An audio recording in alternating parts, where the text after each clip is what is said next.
I call the member for Port Stephens. Thank you, Madam Speaker. I rise to contribute to the debate on the Health Services Amendment Paramedic Bill 2015. The opposition supports this bill, and I wish to acknowledge the government's efforts to support paramedics by ensuring that there's proper use of the title paramedic. Given the important role paramedics play in our communities, it is vitally important that there is clarity as to who can use the title paramedic, so people in our communities can have faith that those tending to them in times of emergency have the requisite qualifications and experience. However, I would urge that the government go further to support paramedics and the communities they support by ensuring that they are adequately resourced to meet the community's health needs. As was recently reported in the Sun Herald and the Newcastle Herald, a family in my electorate living at Bob's Farm was forced to wait 43 minutes for an ambulance to arrive, whilst their 2-year-old son suffered seizures. It was a terrifying experience that no parents should have to endure, and it was almost 4 times the acceptable wait time. I'm pleased to report that young Cooper Harrison survived his ordeal, but his parents, like many others in my community, are concerned about the potential. What if ambulance response times are not improved? What if they indeed get worse? Because this is not an isolated story. I've also heard from a medical practice in Tea Gardens who had an elderly gentleman present to their practice at 11 a.m. The doctor that he saw determined that he required immediate treatment at hospital. He needed IV fluids immediately. The medical practice called for an ambulance and was told that there would be no service available for at least an hour. At 2:50 that afternoon, an ambulance arrived to deliver the gentleman to hospital that he needed and was determined by a doctor to have needed. What will it take for New South Wales Health to adequately resource the ambulance service? Now, Port Stephens is a beautiful place to live, and many people know it. Consequently, many people come to Port Stephens in their retirement. What this means is that we have an ageing population living on a peninsula. It's a high-density area with a significant amount of aged care facilities. This all amounts to a community that has significant health needs. Perhaps one could even say that the health needs are somewhat greater than in other areas. And yet, the local hospital, Tomaree Hospital, has no X-ray capacity. Quite frankly, it's unbelievable that Tomaree Hospital has no on-site X-ray capacity. Instead, patients requiring X-rays are transported to Nelson Bay Town Centre to Hunter Imaging Group. But there's a couple of catches. Hunter Imaging is only open during business hours, Monday to Friday. Hunter Imaging Group has come to an arrangement whereby Tomaree Hospital can utilise their services on a Saturday in the window between 2 p.m. and 3 p.m. On a Sunday, there's no X-ray facilities at all. This is in an area when we not only have a high level of healthcare needs, but we also host football tournaments, triathlons, water sports, scuba diving, you name it, we've got it. But here's the real catch: transport. How do the patients travel between the hospital and Hunter Imaging Group, where the only X-ray facilities are available? Patient transport is one answer. Let's explore how that system works. The hospital staff, when they identify somebody that needs X-ray facilities, call someone in Sydney to arrange a patient transport service that operates out of Newcastle to attend Tomaree Hospital over 1 hour away. They eventually arrive and transport a patient a few blocks to gain access to X-ray facilities. But it gets better still. On Saturdays, when the hospital has only got the 2 to 3 p.m. window to access X-ray facilities, patient transport can't guarantee that they'll be there to meet that timing. So, when this broken, I should mention that on Sunday there's absolutely no transport because there's no need, because there's no X-ray facilities at all. So when this broken, wasteful system fails, when patient transport isn't available, or when they don't get there in time, who picks up the pieces? It's the ambulance service.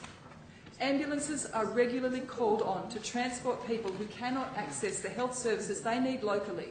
They transport them to Newcastle hospitals. They are often called on to transport people from hospitals to their homes, or even to access X-ray facilities that are not available in the local hospital.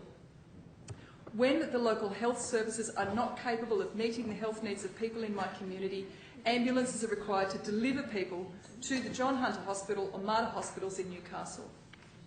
And then what happens when they arrive at the Mater or the John Hunter Hospital? They have to wait up to hours tending to their patient whilst their patient can gain access to the emergency department. Member for Heathcote rises on a point of order. Standing Order 76 requires to have a remote, something to do with the actual the bill, relevance to the bill. Thank you. And I call Standing Order 76 on the member for Port. Thank you. That point of order was actually raised as an issue by the Speaker in the Chair yesterday in relation to this bill, quite appropriately. However, he did also emphasise that speakers have traditionally allowed a fair bit of latitude to all speakers when they're, participating in a debate. I've been listening to the member for Port Stephens. Her debate so far has been relevant, but I do remind her that she should refer her debate at some stage to the bill before us and draw her attention to Standing Order 76 on relevance. Thank you. Thank you, Madam Speaker. So I'll go back to when the ambulances arrive at the Mater or the John Hunter Hospital.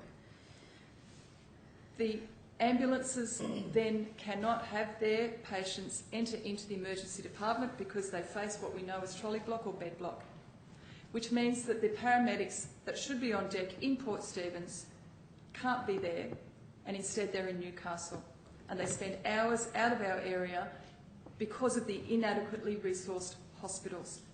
But it gets better still, because the closest vehicle policy response policy means that when our ambulance operators then try to return to outlying areas like Port Stephens, they're caught up in built-up areas due to the higher demand on services. They get caught in the void trying to assist with the demand for their services in Newcastle.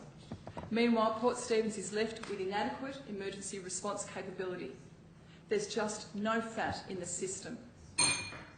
The worst example of the difficulties and the broken system that's faced in Port Stephens was reported by Alison Bramley in the Newcastle Herald on the 4th of August 2013.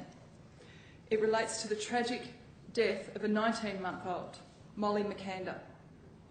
The report says, when Melissa Britton and David McCander think about their daughter Molly's death, they will always wonder if it could have been prevented had Tomaree Hospital been better equipped.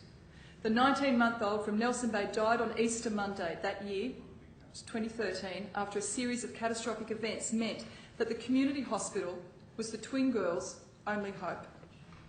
Molly only had minor symptoms normally associated with teething, and it wasn't until Ms Britton got out of her bed at 8 a.m. on Easter Monday that Molly started vomiting a mix of blood and sputum. But the ambulance sadly went to their house instead. The Care Flight helicopter was stranded in Coffs Harbour. A John Hunter Hospital team of doctors tried to get to their home, but due to holiday traffic, was prevented on getting there in a timely way. Her parents learned, Alison Branley reports, her parents learned Tomaree Hospital lacked X-ray and ultrasound equipment. No on-site pathology testing meant doctors had no way to properly diagnose Molly. Staff had Molly's steroids to help her breathing, something Molly's parents would later learn may have progressed her demise. Ms Britton doesn't blame doctors at the scene, who she said did everything they could. If they had got X-ray or ultrasound, they would have been able to see what was going on with Molly, and treatment might have been different, she said. That is the sad state of affairs that still remains in Port Stephens. And whilst paramedics no doubt appreciate the clarity that this bill offers them and their profession, what they would really like to see, however, is some relief. Relief from their constant concern that the system isn't going to be adequate for them to be able to carry out their job adequately. Relief from the constant thought that the system, due to inadequate resourcing, will cost someone their lives on their watch, as it did with Molly McCander. Thank you again.